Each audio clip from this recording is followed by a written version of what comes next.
அன்பு வணக்கம். மணிமாறன் மாணிக்கம், மலேசியர்களின் நம்பிக்கை இயக்கத்தின் தேசிய தலைவர். இன்று 28ஆம் தேதி 6வது மாதம் 2024.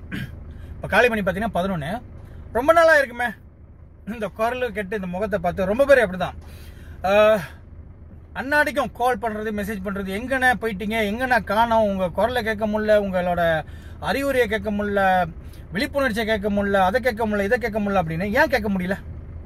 காரணம் ஏன் அப்படி ஒதுங்கி நின்றுட்டேன்? நானே ஆரம்பத்தில் நிறைய பேர் எனக்கு அறிவுரை சொன்னாங்க, இந்த இதில் இறங்காதீங்க, இந்த மக்கள் சேவை, வெங்காய சேவை, சமுதாய சேவைன்னு இறங்காதீங்க, நாங்களாம் பட்டுட்டோம், இந்த மக்கள் வேணுன்றப்ப நம்மளை வந்து எப்படி ஏறுமா நம்மளை தூக்கி பேசும், நம்மளை வேணான்றப்ப எப்படி ஏறுமா நம்மளை இறக்கியும் பேசும், தாழ்த்தியும் பேசும். அப்படிப்பட்ட ஒரு சமுதாயம் இது. எங்களை மாரி பட்டுட்டு நொந்து போயிடாதீங்கன்றப்ப கூட நான் கேட்கல. ஆனால் நான் பட்ட பிறகு உண்மையிலே வந்து ரொம்ப வருத்தப்பட்டேன். அதாவது வேணுன்றப்ப நம்ம காலை பிடிக்கிறதும், வேணான்றதப்ப நம்ம காலை இழுக்கிறதும் ரொம்ப பார்த்துட்டேன்.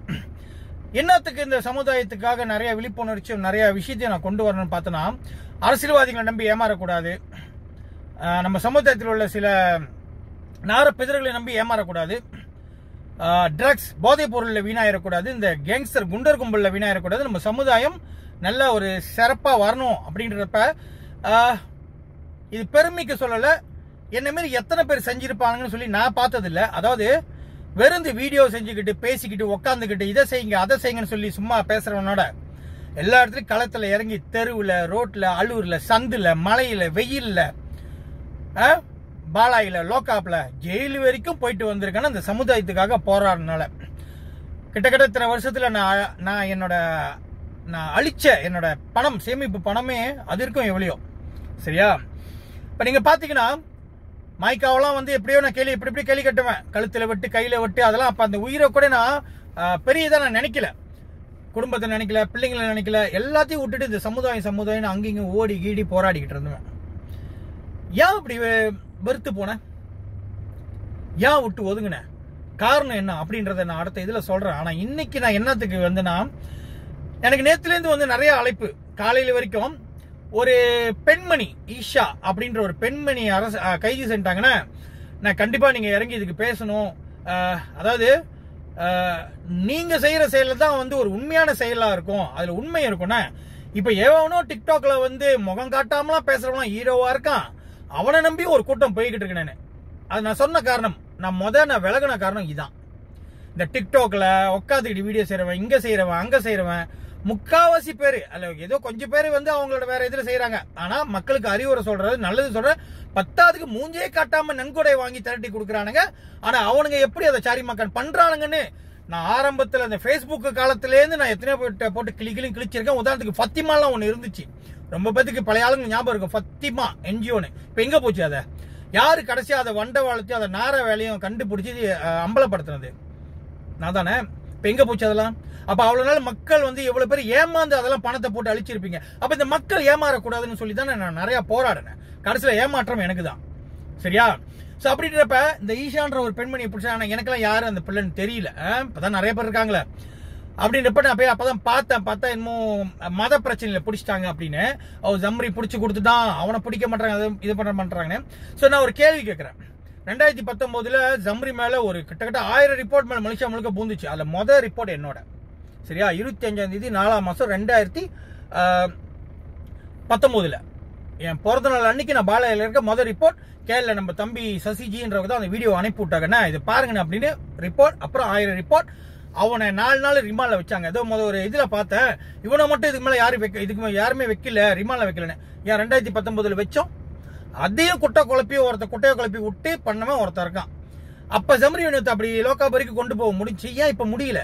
ஏன்னா அப்ப நாங்களும் செய்யறப்ப அது உண்மையா இருந்துச்சு, கரெக்டான விஷயத்த கரெக்டா மூவ் பண்ணோம். இப்ப டிக்டாக் இருக்கு, லைஃப் செய்யறது அப்படின்னு சொல்லி ஒரு இது வந்தானே, அதுல லைஃப் செஞ்சு வெட்டியா பேசுறவங்க தான் நிறைய பேர். அதுக்கு போய் வெட்டி கோமைனும் வெட்டி சப்போர்ட் பண்றது நிறைய பேர்.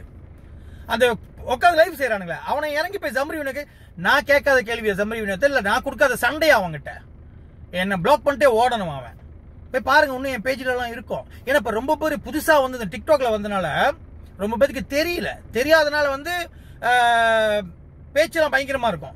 ஏன்னா முகமே காட்டாத ஒருத்தன் வந்து பல ரூல்ஸ் நியாயம் பேசுறான், அவன் நல்ல வந்து போற கூட்டம் இது. அப்ப நான்லாம் போராடி என்னத்தையும் செய்யணும்? ஏற்கனவே முகம் காட்டாம சேரிட்டின்ற பேர்ல வந்து எவ்வளவு சாரி மக்கான் பண்ணானுங்க, மக்களை ஏமாத்தி மக்கள் பணத்தை வாழ்ந்துகிட்டு இருந்தானுங்க சாப்பிட்டுன்றதெல்லாம் நாங்க வெளியே காட்டணும், மக்கள் ஏமாறக்கூடாது. ஆனா இன்னும் அப்படிதான் போவீங்க, பீசோர்னா பீல தான் கையை வைப்பணும் போன அந்த சமுதாயம்.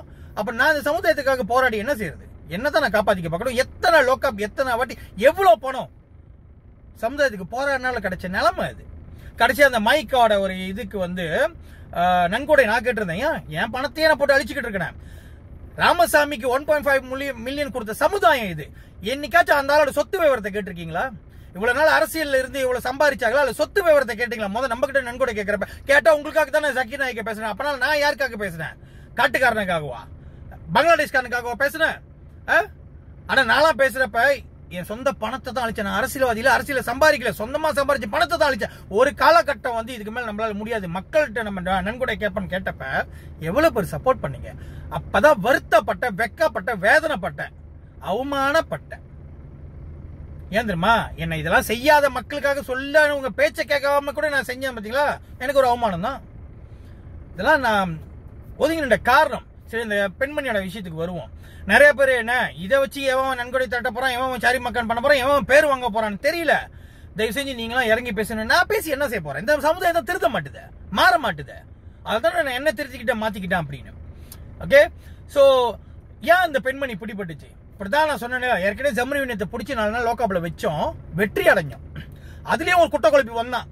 அந்த மாதிரி இப்ப ரொம்ப பேரு எப்படி மூவ் பண்ணணும்னு தெரியாம, ஒரு விஷயத்தை செய்யணும்னு தெரியாம, டிக்டாக் இருக்குன்னு வாய் இருக்குன்னு எல்லாத்தையும் பேசுறது, பேசிட்ட பிறகு மாட்டிக்கிறது. ஏன் ஜம்ரிவினத்து மேல ஆக்ஷன் எடுக்கும்போது அவன் மேல ஆக்ஷன் எடுக்க மாட்டாங்க, இதை எடுக்க மாட்டாங்க? ஏன்?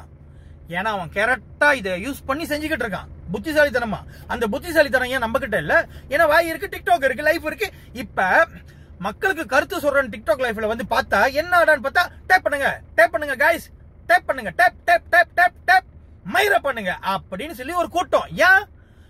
உங்களை லைஃப பார்க்க வச்சு அதை டேப் பண்றதுல என்னன்னா அவனுக்கு சம்பாதிக்கிறானுங்க பாரு. அங்கேயும் மக்களை முட்டாளாக்கிட்டு ஒரு கூட்டம் சம்பாதிக்குது. அப்ப இந்த முட்டாள் கூட்டம் அவனுங்க சம்பாதிக்க விடுது. அவனுங்க நல்லது சொல்றாங்க, நல்லது செய்யறானுங்க. அப்புறம் என்னத்த இந்த சமுதாயம் திருந்த போது? அதுக்கு நானும் இந்த அரசியல்வாதிங்க கூட சேர்ந்துக்கிட்டு நானும் எப்படியோ மக்கள் பணத்தை திருடி சம்பாதிச்சுட்டு போயிருக்கலாமே அப்படின்னு கூட யோசனை எல்லாம் வரும் சில நேரத்துல. சரியா? சரி, இருந்த பணத்தை ஒண்ணு இந்த மக்களுக்காக அழிச்சா இப்பயே எப்படின்னா ஒண்ணு அழிச்சிட்டு நம்ம நடுரோட்டில் இருந்தா அந்த மக்கள் வந்து எதுவும் நமக்காக, அந்த குறிப்பிட்ட சில பேர் தான், அந்த நல்ல உள்ளங்கள் தான் கடைசி வரைக்கும் என் கூட இருந்துச்சு. கடைசி அவங்களே எனக்கு சொன்ன அறிவுரை என்னன்னா, போதுண்ணே இந்த சமுதாயத்துக்காக நீங்க போராடினது போதும், பட்டது போதும், விட்டுருங்கண்ணே அப்படின்னா நானும் அதுதான் கிட்டத்தட்ட எத்தனை மாசம் இருக்கும் இருக்கிற இன்னும் கொஞ்சம் பணத்தை வச்சு ஒரு வியாபாரத்தை ஆரம்பிச்சேன். சரியா? அதோட ஒரு நல்லவரோட ஆலோசனை கேட்டு நானும் வந்து ஒரு பசிபுரோ போத்த கடை ஆரம்பிச்சேன். அது அப்படியே ஓடிக்கிட்டு இருக்கு. இப்ப எனக்கு என்னமோ சந்தோஷமா இருக்கிற மாதிரி, நிம்மதியா இருக்கிற மாதிரி தான் எனக்கு இருக்கு. ஏன்னா முன்ன மக்களுக்காக போறப்ப குடும்பத்தை பாக்குறத விட்டேன், பிள்ளைங்களை பாக்குறத விட்டுட்டேன். இப்ப குடும்பம், பிள்ளைங்க, குறிப்பிட்ட சில சகோதரர்கள், இவங்களுக்கு கூட வந்து சந்தோஷமா டைமை ஸ்பெண்ட் பண்ணிக்கிட்டு இருக்கேன். வாரத்துக்கு ஒரு வாட்டி தண்ணி அடிக்க போவோம், என்ஜாய் பண்ணுவோம். இத்தனை வருஷம் அதெல்லாம் விட்டுட்டேன். அந்த காசை கூட மக்களுக்கு தான் செலவு பண்ணணும்னு. ஆனா இப்ப நானே திருப்பி பழைய என்னோட சந்தோஷத்துக்காக வாழ ஆரம்பிச்சிட்டேன். இல்ல கேட்டாங்க சில பேர், திரும்ப வரணும்னே, திரும்ப வருவீங்களானே, வரமாட்டீங்களானே. திரும்ப வரணுமா? திரும்ப வருவேனா? இல்ல திரும்ப வந்துட்டேனா? அடுத்த காணொலியில் சொல்றேன். இதான் என்னோட ஆதங்கம். சரியா? நன்றி, வணக்கம்.